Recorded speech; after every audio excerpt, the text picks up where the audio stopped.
Hey, what's up? Chris Fantini here. Welcome to my next video. One that I've procrastinated about for a long time. Today I felt it was a perfect day in Tampa today. Beautiful. I know it's a little cloudy right now, but it's still gorgeous outside. And so I decided to, kill a couple birds with one stone. I wanted to take some shots of Kobe here, some beauty shots. So I thought maybe I would do that and shoot my video at the same time. This, of course, is the Secrets of Radio video. And I'm shooting it in a beautiful part of Tampa called Seminole Heights. It's one of the oldest parts of Tampa. And also, this is a place where there was a bunch of serial killings, I guess earlier this year. They catch the guy though, so I'm okay. I mean, I think they caught the guy. I don't know, maybe I'll be okay, we'll see. Anyway, so without further ado, here are my secrets of radio. Now, if you're wondering what makes me qualified to know this, I was in radio for 13 years. Most of it was major market radio in Canada. I was in Vancouver, Winnipeg, Edmonton. Also, I did some stuff in Brandon, also Nova Scotia. So I've had a lot of experience in radio. I want to make sure that you guys know before I get started though, this is not every single radio station does this. This isn't every single person. Everybody does things differently. So don't just think that because some radio stations are pulling the wool over your eyes and being sneaky doesn't mean they all are. So let's get going.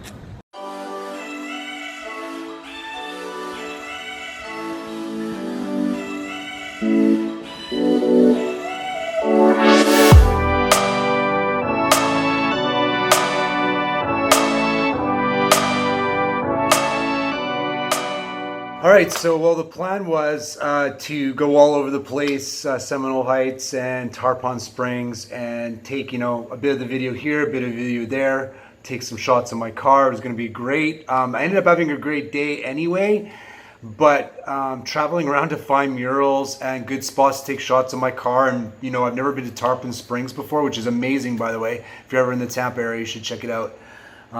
It just took me a while to get around, so the day got eaten up. I didn't get a chance to shoot the video on site, so here I am at home. Here's a shot of my kind of home studio.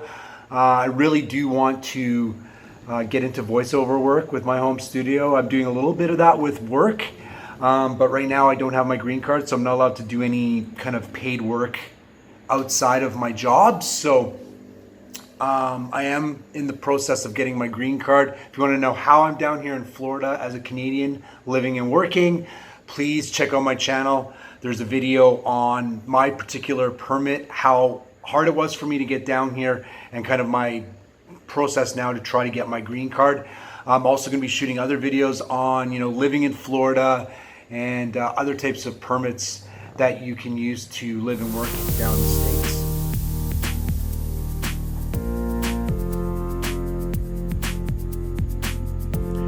All right, so back to the purpose of this video, secrets of radio.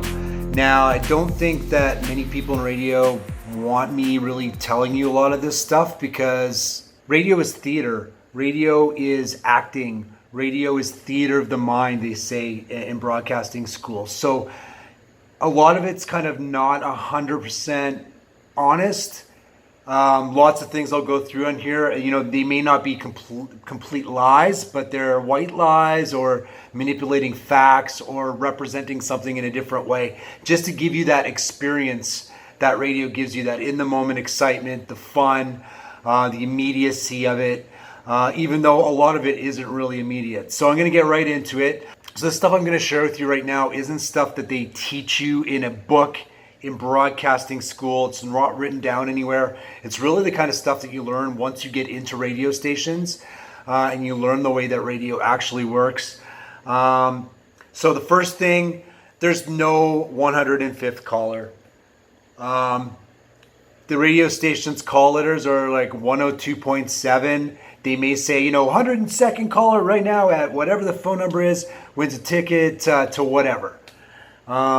They're not looking for the 102nd caller. I'm sure maybe some rookies do it, or maybe some completely moralistic PD insists that their DJs do it. But I'm telling you right now, nobody does it.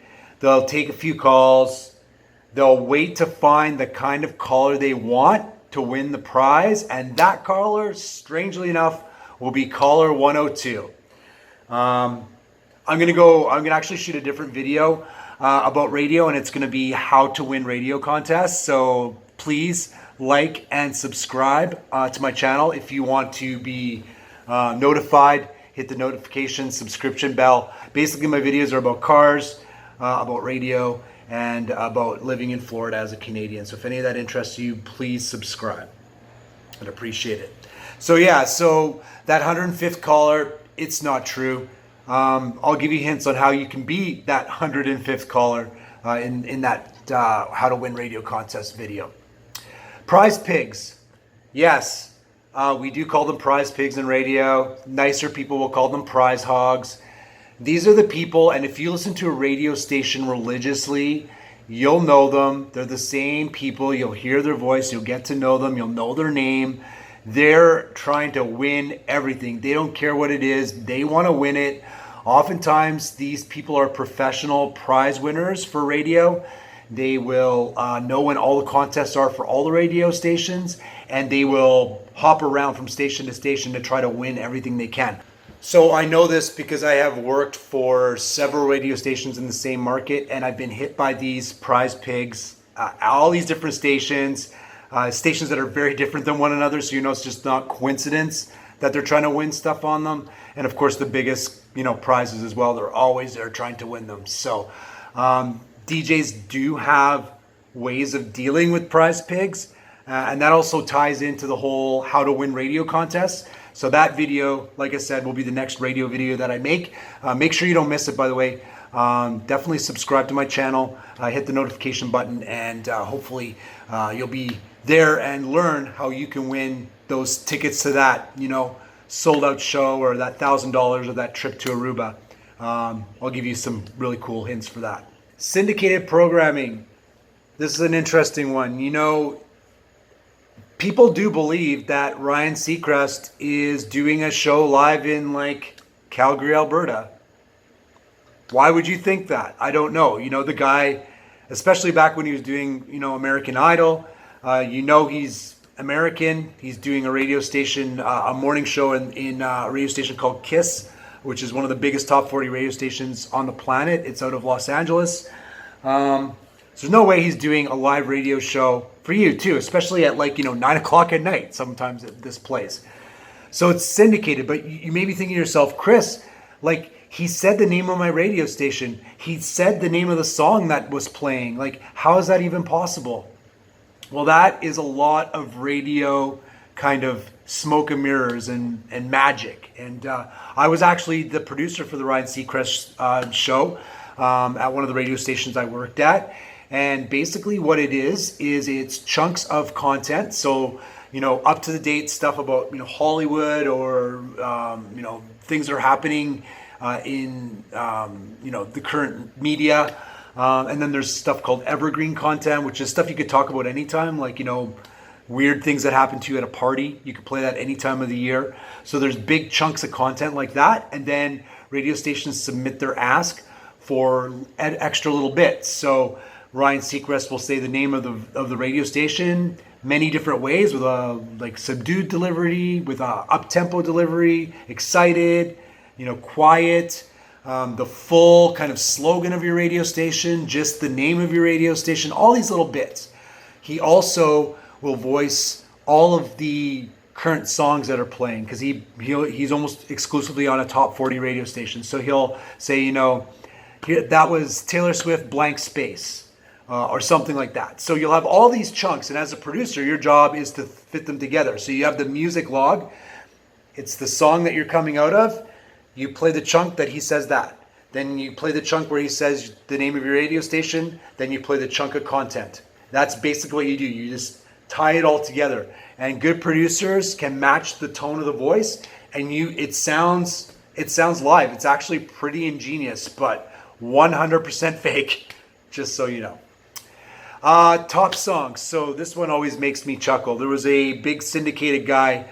I was driving to hockey on Saturday night, and he's a guy who does a morning show, a syndicated show out of Washington. He hits a lot of top 40 stations across the United States. So you know he's not doing a live show on Saturday night. But it's called Club. I'm not going to say the name of the guy. I don't want to piss anybody off. But anyway, so he makes it feel like he's like live, and they've got a DJ who's doing mixing songs together, and it's a party, and yeah, and there's like a countdown element, and he says, you know, this is your number one song with 4,675,000 votes. That's total horseshit for a few reasons. Number one, nobody's making 4 million votes by text, phone, anything. Nobody. There's nobody that popular. Not enough people care. Imagine what the people that you know. Does anybody vote for this stuff? Hardly ever. Second thing is, he's playing it off like it's a live show, right? So it's obviously not a live show. So how is he actually counting those votes and telling you what the result is right now? If that number was, in fact, a factual number, those numbers would have been from sometime in the past, since it's a recorded show. So any votes that you're making in the moment are going into the ether. They don't mean anything. Nobody is counting those votes. I am sorry. Maybe they're counting them for next week or some other show, but they're not counting them for the show you're listening to. So that is absolute horseshit. If you want to know what the real engagement is like on a radio station, take a look at a radio station's social media channels. Instagram especially, Facebook, depending on what type of radio station it is. If it's a younger skewing radio station, not so much with Facebook. But those are the channels. Twitter, those are where you're going to see exactly how many people are interacting with the radio station. That's more of a realistic number. We used to pump up our numbers all the time. Hey, you know, we're going to do a vote. Which of these, you know, what do you like on your pizza best? Pepperoni or ham and pineapple? Oh, you know, the winner was pepperoni with 785 votes. There may have been, you know, 26 votes. But 26 does not sound good. 26 does not sound like you are a big radio station with a lot of listeners, even though you are. You know, you could have 50,000 listeners listening to that part, but you're not getting 800 people texting in their favorite pizza. It's just not happening. So don't fall for any of that. All request shows, more smoke and mirrors. So here's a fact about radio that you're not going to like. There's no requests. I mean, this is not every single radio station every single time. There's exceptions to every rule, but for the most part, there are no requests. Now, the morning show will sometimes do requests because they have that carte blanche to do what they want. They can play the music they want. They can do the topics they want. They're the bread and butter of the radio station. They're the experts. So they can do more in the moment stuff, switch songs around, play requests that are live, that kind of stuff. Generally though, no. I could show you a picture of what we call a music log. I won't do that because I don't want to violate any disclosure agreements that I previously signed with any of my previous employers. But you basically get hour by hour a list of all the songs that you're playing, along with all the commercials you're playing. So how does all this request stuff that you hear all the time come to be? You know, you hear people, hey, can I hear, can I hear Wiz Khalifa, blah, blah, blah. And you're like, yeah, I'm going to get it on for you right now. And then the song plays. So you're like, Chris, I hear requests all the time. Well, you're not really hearing requests. You're hearing requests, but you're hearing requests from the past.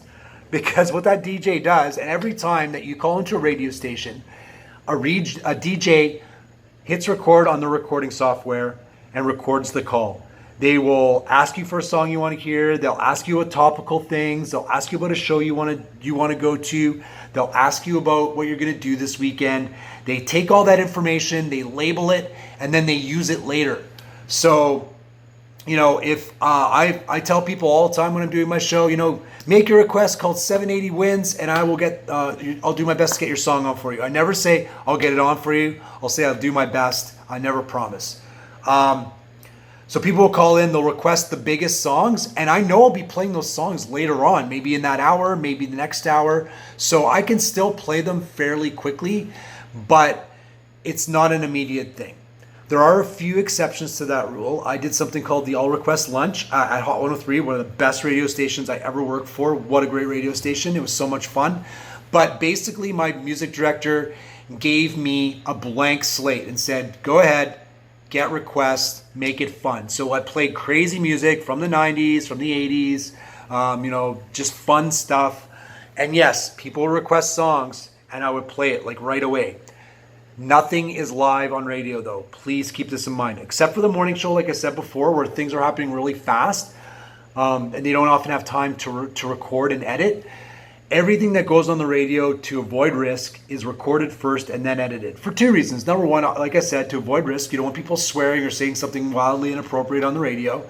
But secondly, you want to tighten everything up. You don't want people rambling or going off on tangents or not being able to get them off the radio, because that time talking is precious. You want to play as much music as possible.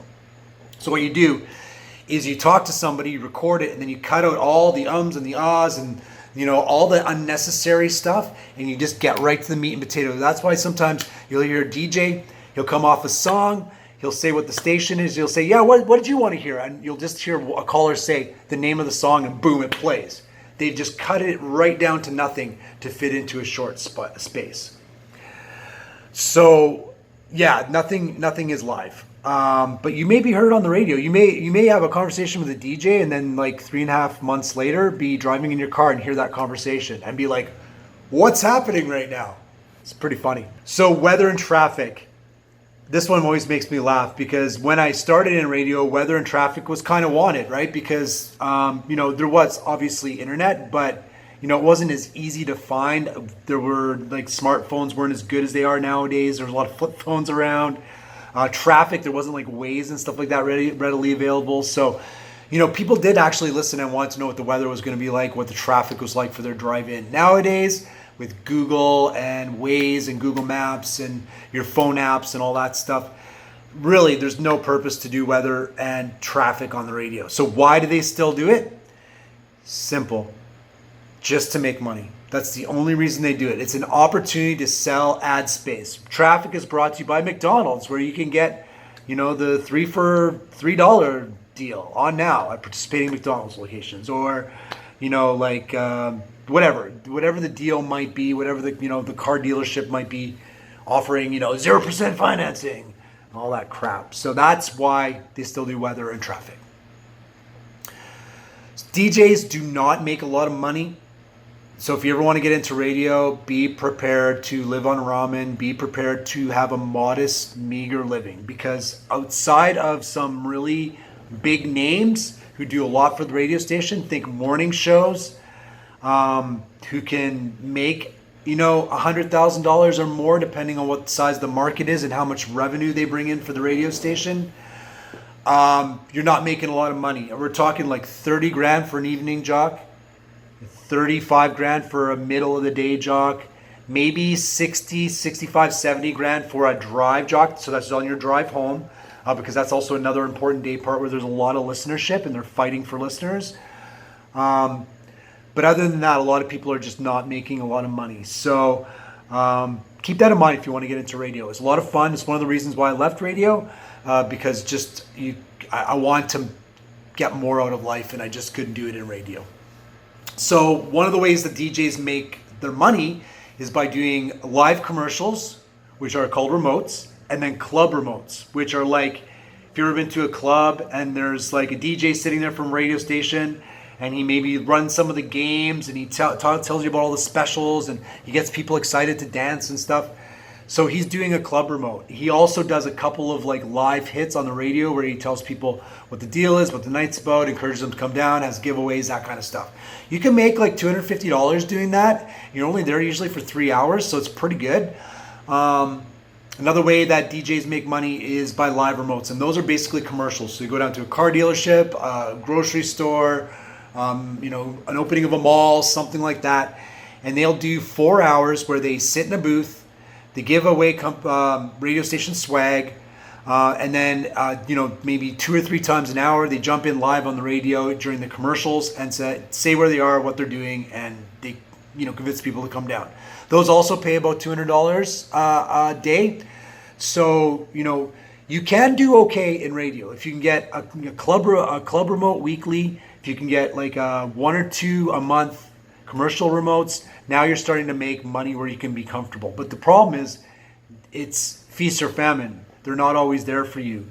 You know, so, and also the more tenured or, you know, bigger named DJs always have the first crack at that stuff, because obviously that's what the people who are paying these premier prices for these things want. They want the premier talent. So another thing is you can be fired at any moment for any reason. It happens a lot to radio DJs. You're very disposable unless you are doing extremely well and you're indispensable to the radio station. You can be victim, and even if you are, you can be victim. You know, your radio station can go from being a top 40 station to being rock and fire everybody because they need rock jocks. Your radio station could hire a new PD and he could decide he wants his people. Everybody fired. You know, they could think you're stale because you've done the same thing too often. Fired. Your ratings could take a dip, and ratings are extremely unstable and extremely unreliable. They're relying on people writing on a piece of paper what they think they remembered listening to. That's ridiculous. So you can be fired for that too. So that's another reason why I left radio, because I was fired, I think, 5 times in my 13 years radio career.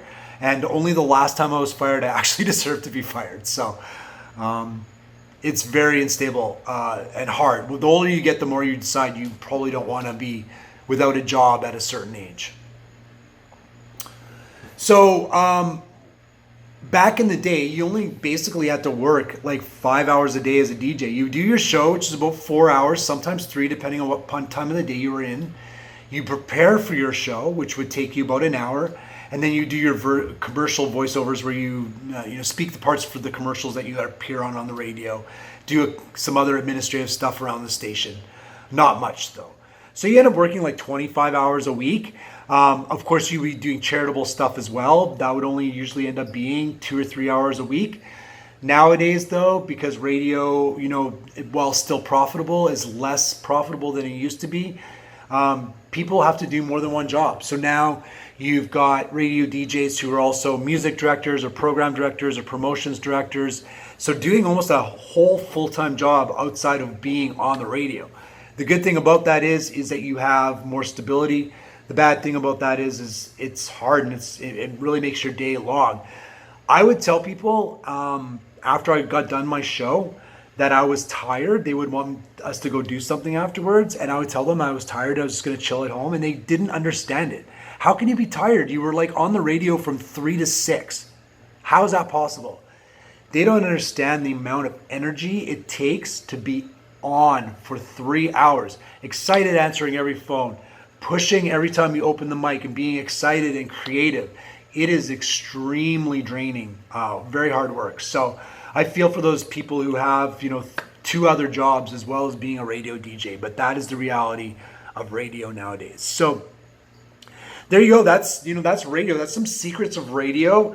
Hopefully it's a little bit of an eye-opener. I'm sure you knew some of those things, but there's a lot of kind of mysterious stuff going on behind the scenes, a lot of white lies, a lot of acting, a lot of theater.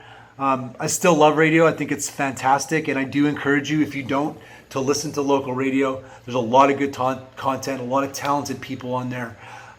So absolutely. So coming up next for radio videos, like I said, I'm going to do a shorter video. It's just going to simply be ways to win radio contests. I've just got, 3 or 4 tips and tricks to really increase your chances of winning a radio contest. And I'm talking about good stuff too, like, those weekend tickets that sold out in like 37 seconds that you wanted.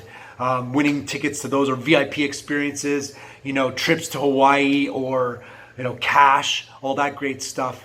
I've got some good tips for you. So definitely, if you like this video, I would love for you to like it. Subscribe to my channel. I do car videos. I do videos on living in Florida and other stuff as well. And also, you click the notification button and you'll know when new videos come up too. So I appreciate it. Thanks a lot for watching.